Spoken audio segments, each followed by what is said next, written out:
व्यावसायिक अध्ययन की कक्षा में आपका स्वागत है बच्चों। पिछली कक्षा में अपन ने मानव संसाधन प्रबंधन के बारे में कुछ सामान्य जानकारी पढ़ी थी बच्चों। आज हम इसी क्रम में आगे चलते हैं। तो मानव संसाधन प्रबंधन में बहुत सारी विशेष क्रियाओं तथा कर्तव्यों का सम्मिश्रण होता है जो मानव संसाधन कर्मचारियों को निष्पादित करने पड़ते हैं। ये कर्तव्य निम्न प्रकार हैं। यानी मानव संसाधन का जब हमको प्रबंध करना होता है बच्चों, तो एक निश्चित क्रियाएं होती हैं और उन क्रियाओं से गुजरकर हम इस प्रकार से कर्मचारियों की नियुक्ति से लेकर उसको समस्याओं का निवारण, उसको अच्छी कार्य दिशाएं देना, ये सब मानव संसाधन प्रबंध करता है बच्चों। इसमें हम सबसे पहले बात करें तो भर्ती जैसे योग्य व्यक्तियों की खोज की जाती है बच्चों। आपने देखा होगा बड़ी बड़ी कंपनियों में प्लेसमेंट एजेंसियाँ होती हैं, वो भर्ती करवाने में सहयोग करती हैं, या आजकल मल्टीनेशनल कंपनियां सीधे किसी कॉलेज में जाकर कैंपस इंटरव्यू करती हैं और वहां से योग्य व्यक्तियों को निकाल कर लेती हैं। यानी कोई भी प्रबंध ये देखता है कि जब हमको भर्ती निकाल रहे हैं, हमको हमारे योग्य व्यक्ति कहाँ किस स्थान से मिलेंगे। तो आप देखिएगा बड़े बड़े IIM संस्थान, बड़ी बड़ी इंजीनियरिंग कॉलेज, तो वहाँ से स्वयं कंपनियाँ पहुंचकर अपनी आवश्यकता अनुसार व्यक्तियों को भर्ती करती हैं। कार्य का विश्लेषण, विभिन्न कार्यों के बारे में सूचना एकत्रित करना तथा कार्यों का विवरण तैयार करना। यानी दूसरा काम आता है बच्चों, कार्य का विश्लेषण करते हैं कि कौन कौन सा कार्य करना है, उनके सबके बारे में जानकारी लेते हैं। क्षतिपूर्ति तथा प्रोत्साहन योजनाओं का विकास करना, यानी किस तरीके से संस्था में कर्मचारी और अधिक प्रयास से कार्य करे, तो कौन कौन सी प्रोत्साहन योजनाएं चलाई जाएं। क्योंकि अगर कर्मचारी उत्साह से कार्य करेगा बच्चों, तो संस्था की सफलता निश्चित है।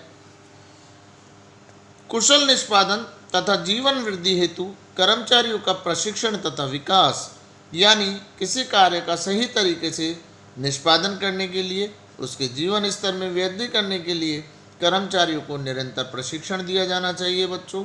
यानी जो नए नए टेक्नोलॉजी आ रही है उसके बारे में जानकारी दी जाए ताकि उनका विकास हो सके। श्रम संबंध अच्छे होने चाहिए, श्रमिकों से लगातार निरंतर संपर्क रखना चाहिए। संघ प्रबंध संबंधों का अनुरक्षण रख रखाव किया जाए।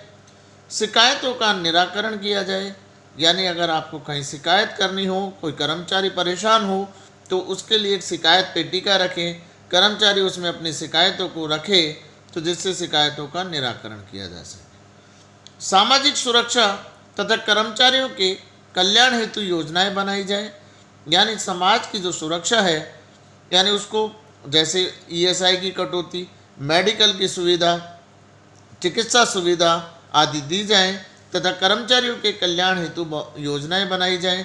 जैसे उनकी बच्चों की शिक्षा उपलब्ध कराना, कर्मचारियों के बच्चों का शिक्षा की क्षतिपूर्ति करना, कर्मचारियों के बच्चों को अच्छी स्वास्थ्य सेवाएं उपलब्ध कराना, कर्मचारियों को कार्य की अच्छी दशाएं उपलब्ध कराना, ये सब सामाजिक सुरक्षा में आते हैं।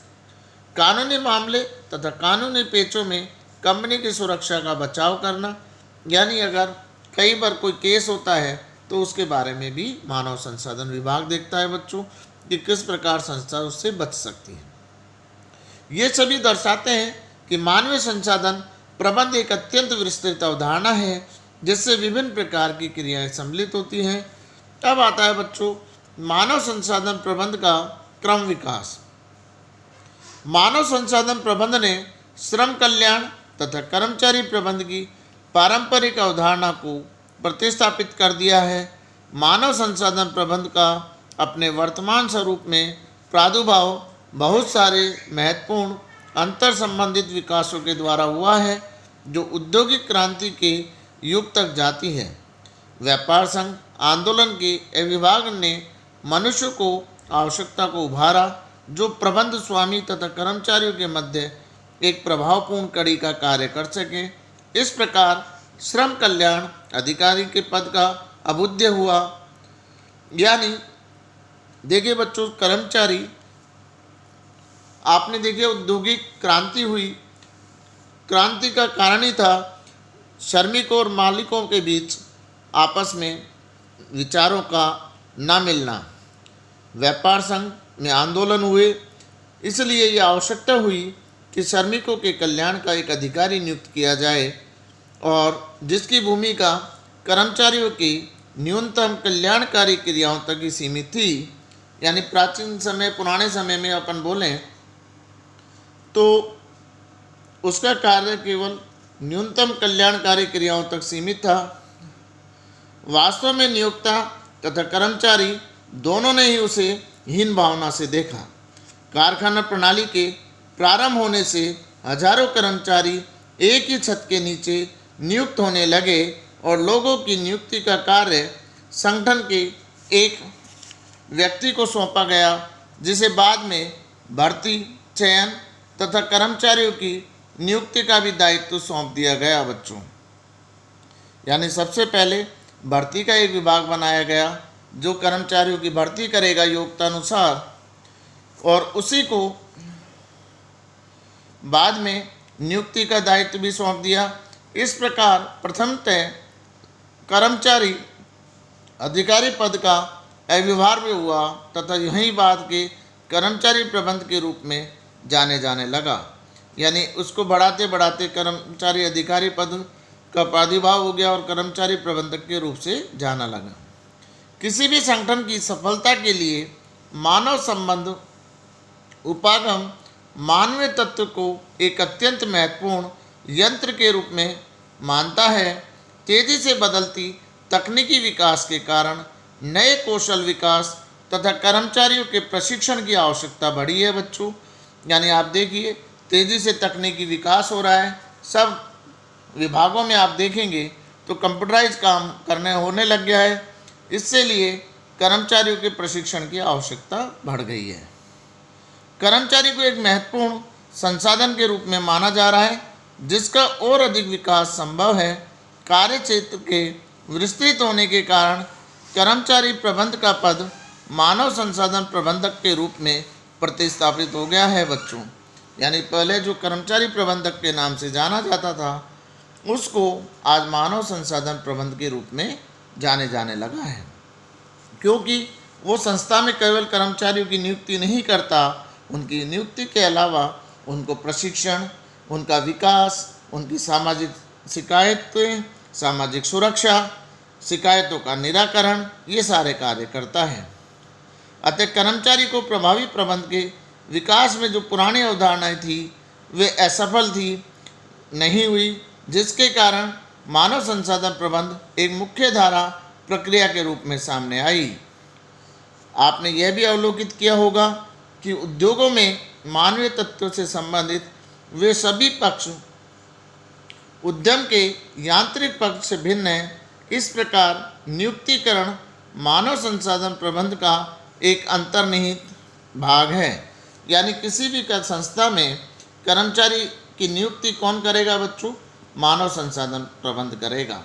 यानी नियुक्ति केवल ऐसे नहीं है कि उठा के किसी भी कर्मचारी को लगा दिया, उसकी योग्यता, उसका अनुभव, उसका प्रशिक्षण, उसका वेतन, उसको समय समय पर सुविधाएं, ये सभी ध्यान रखनी होंगी बच्चों। जो कर्मचारी कार्य संबंधों को स्थापित करने के लिए उन्हें जानने, मूल्यांकित करने के उद्देश्य से कार्यरत रहती हैं, वे सभी एक उद्देश्यपूर्ण क्रियाएं होती हैं बच्चों।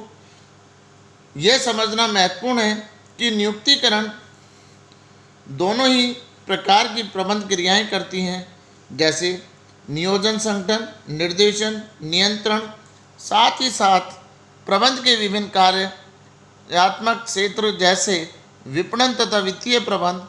अतः नियुक्तिकरण दोनों ही प्रकार की क्रियाएं करती हैं, जैसे प्रबंध की आवश्यक कार्य तथा मानव संसाधन विभाग द्वारा निभाई गई एक परामर्शदाता की भूमिका है।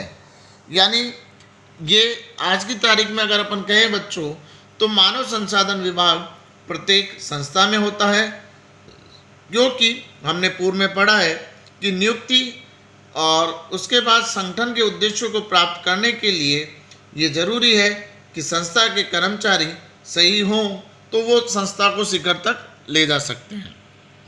तो अगले में हम नियुक्तिकरण प्रक्रिया पढ़ेंगे बच्चों। आज के लिए हम इतना करेंगे। धन्यवाद।